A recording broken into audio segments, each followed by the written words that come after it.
আপনি যে দেশে থাকুন না কেন, আপনি সেই দেশের ভাষা না জানলে আপনি সেই দেশের জন্য একজন এতিম বাচ্চার মতো। আমি একজন মিডল ইস্ট প্রবাসী হিসাবে আমার কিছু আরবি ভাষা শেখা হয়েছে।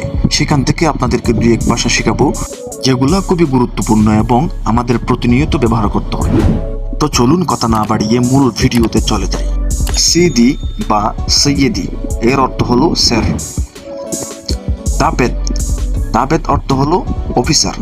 শ্রোতা, শ্রোতার অর্থ হলো পুলিশ।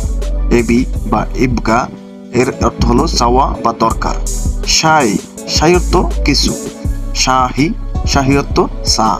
লাজিম, লাজিম শব্দ অর্থ হলো অবশ্যই।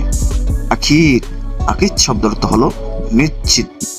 মুমকিন, মুমকিন শব্দ অর্থ হলো সম্ভবত। লাকিন, লাকিন শব্দ অর্থ হলো কিন্তু। ওয়া, ওয়া শব্দের অর্থ হলো এবং। আও,